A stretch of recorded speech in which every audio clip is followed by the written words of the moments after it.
ನಮ್ಮೂರಿನ ಊರಹಬ್ಬದ 2ನೇ ದಿನ ಅಂದರೆ ಜಾತ್ರೆ ದಿನ ಅಂತಲೇ ಹೇಳ್ತೀವಿ.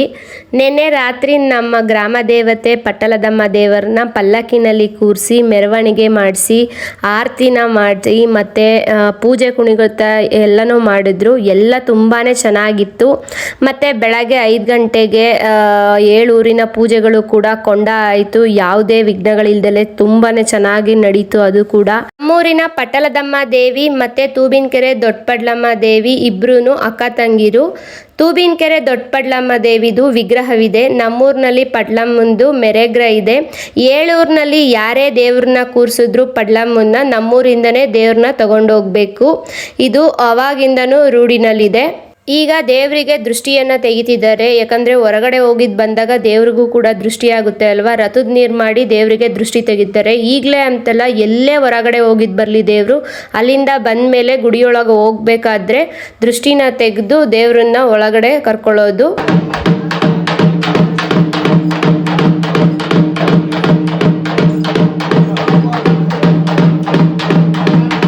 ನಿನ್ನೆ ನಾವು ಕೈಗೆ ಬಳೆನ ತೊಡಿಸ್ಕೊಳ್ಳೋದಕ್ಕೆ ಆಗಿರಲಿಲ್ಲ. ಇವತ್ತು ಬಳೆ ತೊಡೋರು ಮಾರ್ನಿಂಗೇ ಬಂದಿದ್ದರು. ಸೊ ನಾನು, ನನ್ನ ತಂಗಿ ಮತ್ತು ನಮ್ಮಮ್ಮ, ನಮ್ಮ ಅತ್ತೆ ಮಗಳು, ನಮ್ಮ ಅತ್ತೆ ಸೊಸೆ, ನನ್ನ ಮಗಳು ಎಲ್ಲರೂ ಕೂಡ ಬಳೆನ ತೊಡಿಸ್ಕೊಂಡ್ವಿ.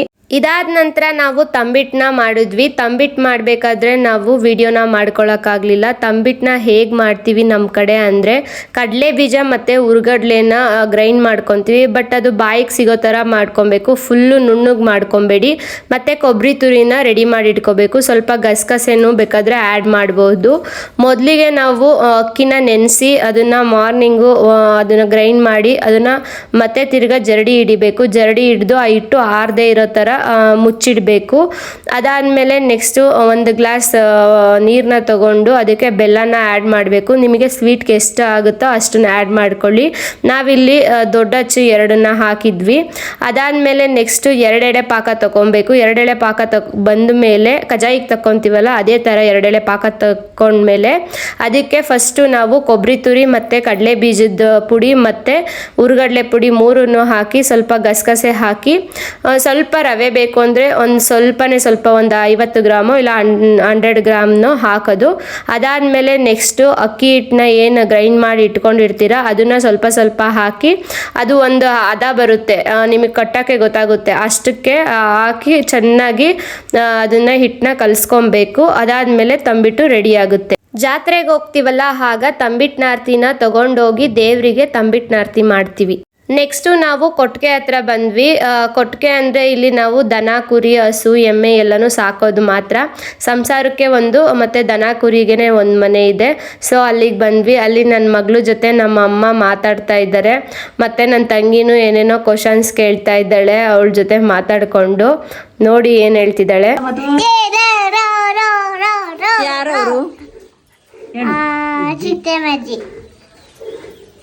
ಅಜ್ಜಿನಾಗ ಚಿಕ್ಕದಾಯ ನನ್ನ ಕುರಿಕಾಯಿ ಕಲರ್ ಇದೀನಿ.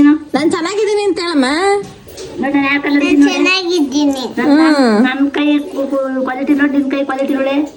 ಇಲ್ಲ ಚಿಕ್ಕಂದು ನಂದು white white white white white white white white white white black back.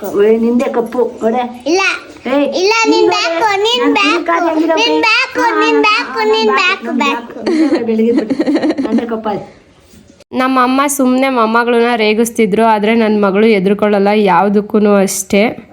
ಕುರಿ ಮೇಯಿಸೋದಕ್ಕೆ ಟೈಮ್ ಆಗಿತ್ತು ಅಂತ ಕುರಿನೆಲ್ಲನೂ ಏಳಿಸಿ ಮರಿನೆಲ್ಲನೂ ಇಂಗಿಡಿಸಿದೆ ಅಮ್ಮ. ಕುರಿ ಮರಿಗಳು ಒಂದು 3 ಮಂತ್ಸ್ವರೆಗೂ ಈ ಸಣ್ಣ ಕೊಟ್ಟಿಗೆನಲ್ಲೇ ಇರುತ್ತೆ. ಅದಾದಮೇಲೆ ಹೊರಗಡೆ ಮೇಯ್ಸೋಕ್ಕೆ ಇಟ್ಕೊಂಡು ಹೋಗೋದು, ಇಲ್ಲ ಅದನ್ನು ಮಾರಾಟ ಮಾಡ್ತಾರೆ. ಕೊಟ್ಟಿಗೆಲಿರ್ತಕ್ಕಂಥ ಸಣ್ಣ ಮರಿಗಳಿಗೆಲ್ಲ ನಾವು ಅದಕ್ಕೆ ರಾಗಿ ಕಡ್ಡಿ ಇಲ್ಲ ಅಂದರೆ ಹುರುಳಿ ಒಟ್ಟು ಬರುತ್ತಲ್ಲ ಅದು ಮತ್ತು ಹುರುಳಿ ಕಾಳು ಇಷ್ಟನ್ನು ಮೇವು ಕೊಡ್ತೀವಿ.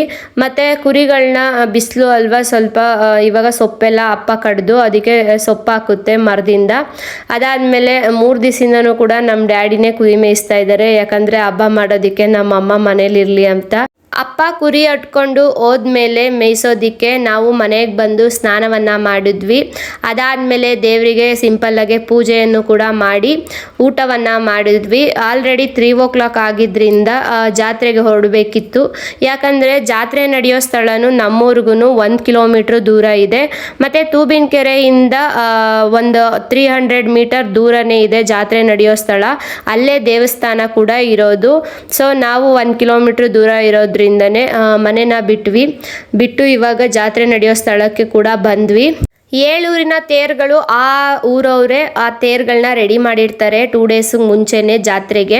ಸೊ ಇಲ್ಲೂ ಕೂಡ ದೊಡ್ಡ ತೇರನ್ನು ಆಲ್ರೆಡಿ ರೆಡಿ ಮಾಡಿದ್ರು. ನಮ್ಮ ಪಟಲದಮ್ಮ ದೇವಿನೂ ಕೂಡ ಊರಿನಿಂದ ದೇವಸ್ಥಾನಕ್ಕೆ ಬಿಟ್ಟಿದ್ವಲ್ವ, ಸೊ ಊರಿಂದ ಕರ್ಕೊಬರ್ಬೇಕಾದ್ರೆ ದೇವರಿಗೆ ಮಡ್ಲಕ್ಕಿ ಉಯ್ದು ಮತ್ತೆ ದೇವರಿಗೆ ಪೂಜೆ ಮಾಡಿ ಇಲ್ಲಿ ಬಂದು ದೊಡ್ಡ ತೇರನ್ನ ಮೇಲೆ ಕೂರಿಸೋದು. ಸೊ ತೇರ್ಗೂ ಕೂಡ ಪೂಜೆನ ಮಾಡ್ತಾರೆ ಇಲ್ಲಿ. ಅದಾದಮೇಲೆ ದೇವ್ರನ್ನ ಮೇಲಕ್ಕೆ ಕೂರಿಸಿ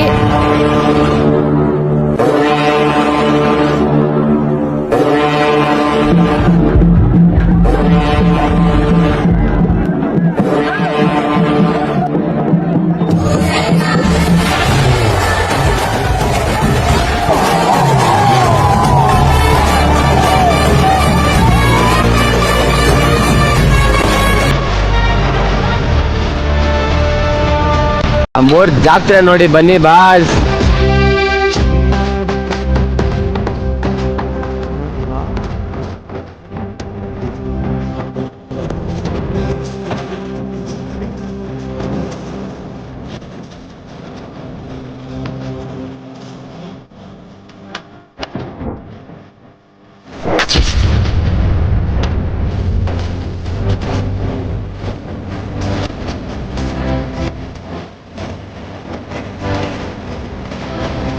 ದೇವ್ರನ್ನ ತೇರಿನ ಮೇಲೆ ಕೂರಿಸಿ ಅದಾದ್ಮೇಲೆ ಎಲ್ಲರೂ ಸೇರಿ ಭಕ್ತಾದಿಗಳು ತೇರನ್ನ ಎಳಿತಾರೆ, ದೊಡ್ಡ ತೇರನ್ನ. ಇನ್ನು ಉಳಿದ 6 ತೇರುಗಳನ್ನ ದನಗಳನ್ನ ಕಟ್ಟಿ ಆ ತೇರನ್ನ ಓಡಿಸ್ತಾರೆ. ಆ ತೇರನ್ನ ಓಡಿಸ್ಬೇಕಾದ್ರೆ ಯಾರು ಕೂಡ ಅದ್ರ ಮುಂದೆ ಸಿಗಬಾರ್ದು, ಸೈಡಲ್ಲಿ ನಿಂತ್ಕೋಬೇಕು. ಯಾಕಂದರೆ ಕಾಂಪಿಟೇಷನ್ ಮೇಲೆ ಆ ತೇರುಗಳನ್ನ ಓಡಿಸೋದು. ನೀವೇ ನೋಡಬಹುದು ಎಷ್ಟು ಫಾಸ್ಟಾಗೆ ದೇವ್ರ ಆ ತೇರನ್ನ ಓಡಿಸ್ತಾರೆ ಅಂತ. ದನಗಳನ್ನ ಕಟ್ಟಿ ಫಾಸ್ಟಾಗಿ ಓಡಿಸ್ತಾರೆ ಕಾಂಪಿಟೇಷನ್ ಮೇಲೆ. ಅದುಮ್ಗೆರೆ ಮತ್ತು ದೇವ್ರ ಮಲ್ಲಯ್ಯನಹಳ್ಳಿ ಅದ್ರ ಮೇಲೆ ತುಂಬಾ ಕಾಂಪಿಟೇಷನ್ ಇರುತ್ತೆ. ಅವ್ರಿಗಿಂತ ಇವ್ರು ಬೇಗ ಹೋಗ್ಬೇಕಂತ ಓಡಿಸ್ತಿರ್ತಾರೆ. ಮೊದಲು ದೊಡ್ಡ ತೇರನ್ನ ಪಡ್ಲಮ್ಮನ ಕೂರಿಸಿ ಭಕ್ತಾದಿಗಳು ಫುಲ್ಲು ದೇವಸ್ಥಾನಕ್ಕೆ ಹತ್ರ ಎಳೆಯೋದು. ಅದಾದಮೇಲೆ ಈ ಉಳಿದ ತೇರುಗಳನ್ನ ಓಡಿಸೋದು. ಸೊ ನೀವೇ ನೋಡ್ತಾ ಇದ್ರಿ ಆ ತೇರು ಎಳಿಬೇಕಾದ್ರೆ ದನಗಳು ಹೆಂಗೆ ಓಡ್ತಿದ್ದಾವೆ ಅಂತ. ಯಾರು ಕೂಡ ಮುಂದೆ ಬರೋಂಗಿಲ್ಲ, ಸಣ್ಣ ಮಕ್ಕಳು ಕೂಡ. ನಾವು ಕೂಡ ಸೈಡಲ್ಲಿ ನಿಂತ್ಕೊಂಡು ವಿಡಿಯೋನ ಮಾಡ್ತಾ ಇದ್ವಿ. ಇವಾಗ ಜಾತ್ರೆ ಹತ್ರ ಫುಲ್ಲು ಟಾಪ್ಗೆ ಹೋಗುತ್ತೆ ಈಗ ದೇವಸ್ಥಾನದ ಹತ್ರ ಹೋದ್ಮೇಲೆ ಅದು 2 ರೌಂಡು ಇಲ್ಲ 3 ರೌಂಡು ಸುತ್ತ ಬರೋದು. ಅವಾಗಲೂ ಕೂಡ ಯಾರು ಕೂಡ ಅದ್ರ ಮುಂದೆ ಬರೋದಿಲ್ಲ, ನೀವೇ ನೋಡ್ತಾ ಇರ್ಬೋದು. ಇವಾಗ ನೆಕ್ಸ್ಟು ನಾನು ಮೇಲ್ಗಡೆ ದೇವಸ್ಥಾನಕ್ಕೆ ಹೋಗ್ತೀವಲ್ಲ, ಅಲ್ಲೂ ಕೂಡ ನಾನು ತೋರಿಸ್ತೀನಿ ಹೇಗೆ ತೇರುಗಳು ಹೋಗ್ತವೆ ಅಂತಲೂ ಕೂಡ.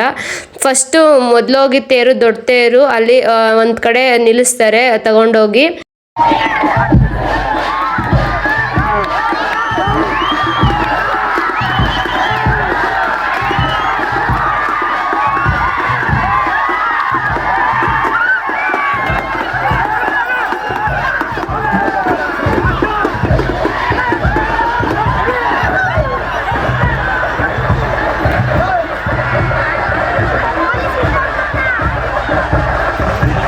ಈಗ ಉಳಿದ ಎಲ್ಲ ಸಣ್ಣ ತೇರುಗಳು ಕೂಡ ದೇವಸ್ಥಾನದ ಸುತ್ತನೂ ಸುತ್ತಬೇಕು 1 ರೌಂಡು. ಇವಾಗ ಆ ಟೈಮಲ್ಲಿ ಎಲ್ಲರೂ ಸೈಡಲ್ಲಿ ನಿಂತ್ಕೊಂಡಿರ್ತೀವಿ, ತುಂಬಾ ಕ್ರೌಡ್ ಇರೋದ್ರಿಂದ ಎಲ್ಲರೂ ಸೈಡಿಗೆ ಹೋಗಿರಬೇಕು. ಮತ್ತು ದೊಡ್ಡ ತೇರು ಬಂದು ಮುಂದೆಗಡೆ ದೇವಸ್ಥಾನದ ಹತ್ರನೇ ನಿಂತ್ಕೊಂಡಿರುತ್ತೆ. ಅಲ್ಲಿ ನಿಂತ ಮೇಲೆ ನಾವು ಬನಾನ ಎಲ್ಲ ಎಸಿಬಹುದು ರಥಕ್ಕೆ. ಅದಾದಮೇಲೆ ಇಲ್ಲಿ ದೇವ್ರನ್ನ ರಥದಿಂದ ಕೆಳಗಡೆ ಇಳ್ಕಿ ಇಲ್ಲಿ ಒಂದು ತೂಗುಯಾಲೆ ಇದೆ, ತೋರಿಸ್ತೀನಿ. ಆ ತೂಗುಯಾಲೆಯಲ್ಲಿ ದೇವ್ರನ್ನ ತೂಗಿಸ್ತಾರೆ. ಅದಾದ್ಮೇಲೆ ನೆಕ್ಸ್ಟು ದೇವಸ್ಥಾನದ ಒಳಗಡೆ ದೇವ್ರನ್ನ ಕೂರಿಸ್ತಾರೆ. ದೊಡ್ಡ ಪಡ್ಲಮ್ಮ ಮತ್ತು ಪಡ್ಲಮ್ಮ ಅಕ್ಕ ತಂಗಿರಿಬ್ರು ಇವತ್ತು ರಾತ್ರಿ ಇಲ್ಲೇ ಇರ್ತಾರೆ.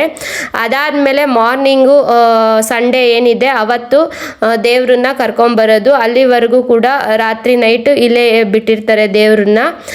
ನೆಕ್ಸ್ಟು ನಾವು ಹೋಗಿದ್ದೆ ಜಾತ್ರೆಗೆ. ಇಲ್ಲಿ ಜಾತ್ರೆಯಲ್ಲಿ ನೀವು ನೋಡ್ಬೋದು ಕೊಂಡ ರಾತ್ರಿ ಆಯ್ದಿದ್ದು ಇದೇ ಪ್ಲೇಸಲ್ಲಿ.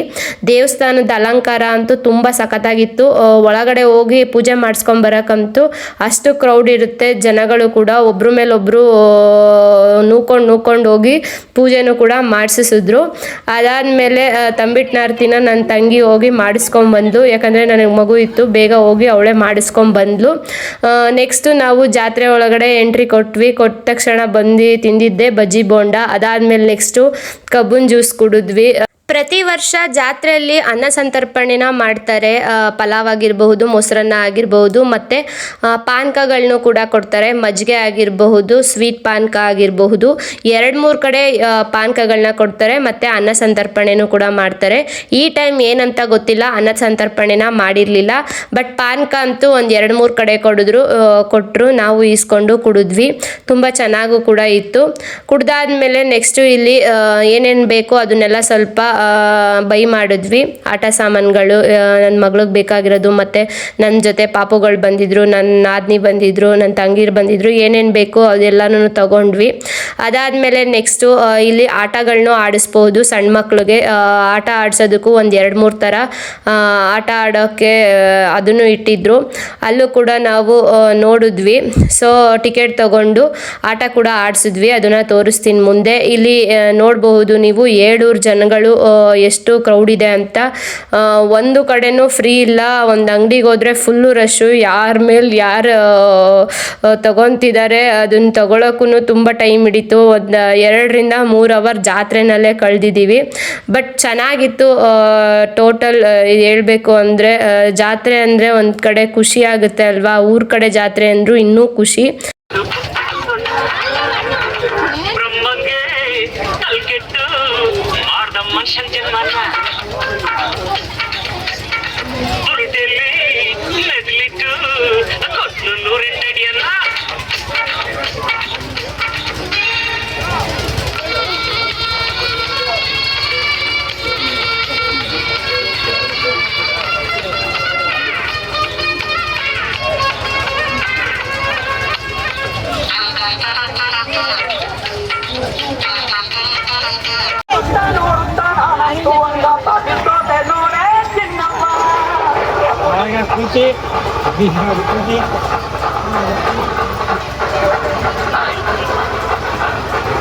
ಇಲ್ಲಿ ನನ್ನ ಮಗಳು ಮತ್ತು ನಮ್ಮ ಅಣ್ಣನ ಮಗ ಇಬ್ಬರು ಆಟ ಆಡ್ತಾ ಇದ್ರು. ಅದಾದಮೇಲೆ ನೆಕ್ಸ್ಟು ಮಕ್ಕಳು ಬಂದರು. ಬಟ್ ಅವರಿಗೆ ಎದ್ದು ಕುಣಿಯೋದಕ್ಕೆಲ್ಲ ಆಗಲಿಲ್ಲ, ಅಳ್ತಾ ಇದ್ಲು. ಅದಾದಮೇಲೆ ನೆಕ್ಸ್ಟ್ ಅವಳೇ ಸರಿ ಹೋದ್ಲು. ಅವ್ರು ಕುಣಿದಾಗ ಬಿದ್ದೋದೆ ಅಂತ ಅಳ್ತಾ ಇದ್ಲು.